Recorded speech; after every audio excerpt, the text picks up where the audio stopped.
রাজধানীতে যানবাহনের অতিরিক্ত এবং উচ্চ মাত্রার হর্ন নিয়ন্ত্রণে আইন প্রয়োগকারী সংস্থানগুলোকে আরও কঠোর ভূমিকা পালনের নির্দেশনা দিয়েছেন প্রধানমন্ত্রী তারেক রহমান।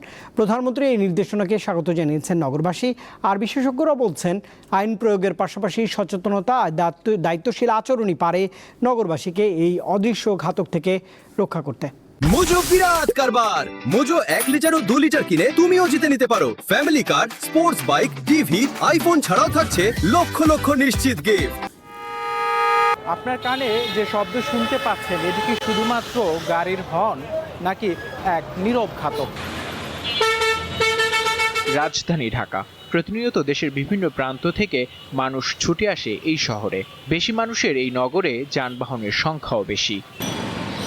মালিবাগ নামিদামি বেশ কয়েকটি স্কুল, কলেজ ও হাসপাতাল থাকায় এই এলাকাটিতে লক্ষাধিক মানুষের বসবাস।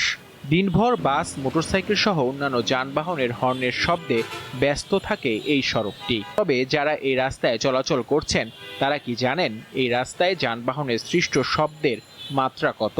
অটোরিকশাগুলো দেখা গেছে ডাইনে বাই মুসরামুস্তি করে সাইড দেয় না, বেশিরভাগ এটির কারণেই হরেনটা বাজানো পড়ে। দেখেন মাথায় অপারেশন করা, এই শব্দ দূষণের কারণে আসলে আমার অনেক সমস্যা হয়। আন্দাজে হরেন বাজায়, জোরে জোরে হরেন বাজায়। শব্দ দূষণ অবশ্যই মস্তিষ্কে আঘাত আনে। বাসায় যখন যাই তখনও দেখা গেছে যে এটার প্রভাব অনেকখানি রয়ে যায়। বাসায় গেলে পরেও দেখা গেছে যে এই যে আমাদের যে একটা মানসিক অস্থিরতা, এটা কিছুটা হলেও কাজ করে। মালিবাগের এই রাস্তাটির শব্দের মাত্রা মাপতে আমরা সাহায্য নিয়েছি বায়ু ও পরিবেশ দূষণ গবেষণা সংস্থা centre for atmospheric pollution studies ক্যাপসের। ফলাফল বলছে এই রাস্তায় গড় শব্দের মাত্রা 90 ডেসিবেল। অথচ বিশ্ব স্বাস্থ্য সংস্থা হুয়ের মতে সহনীয় শব্দের মাত্রা 45 থেকে 60 ডেসিবেল। নিয়মিত এটি 85 ডেসিবেলের উপরে উঠলে শ্রবণ শক্তি চিরতরে নষ্ট হতে পারে পথচারীদের।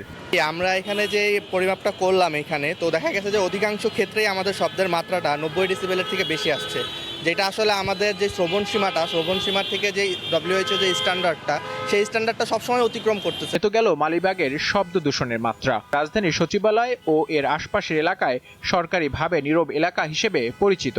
সাধারণত শব্দের মাত্রা 70 ডেসিবেল বা তার বেশি হলে তা শব্দ দূষণ হিসেবে গণ্য করা হয়। তবে নীরব এই এলাকাটির শব্দ দূষণের মাত্রা 78.8 ডেসিবেল। রাজধানীর ব্যস্ত সড়কগুলোতে অপ্রয়োজনীয় হর্নের ব্যবহার এখন নিয়মিত বিষয় হয়ে দাঁড়িয়েছে। হাসপাতাল, শিক্ষা প্রতিষ্ঠান, এমনকি আবাসিক এলাকাও এখন শব্দ দূষণের কবল থেকে রেহাই পাচ্ছে না। এই প্রেক্ষিতে শনিবার শব্দ দূষণ নিয়ন্ত্রণে যানবাহনে উচ্চ মাত্রার হর্ন বন্ধে কঠোর আইন প্রয়োগ ও কৃত্রিম বুদ্ধিমত্তা প্রযুক্তির ব্যবহার নিশ্চিত করার নির্দেশ দিয়েছেন প্রধানমন্ত্রী তারেক রহমান। এই যে নির্দেশনাটা দেওয়া হয়েছে, তবে পরিবেশবিদরা বলছেন শব্দদূষণ নিয়ন্ত্রণে বিদ্যমান আইন কঠোরভাবে বাস্তবায়নের পাশাপাশি জনসচেতনতা বাড়ানো জরুরি। এছাড়া অপ্রয়োজনীয় হর্নের ব্যবহার বন্ধ, নির্ধারিত নীরব এলাকা রক্ষা এবং নগর পরিকল্পনায় শব্দ নিয়ন্ত্রণ ব্যবস্থার ওপর গুরুত্ব দিতে হবে।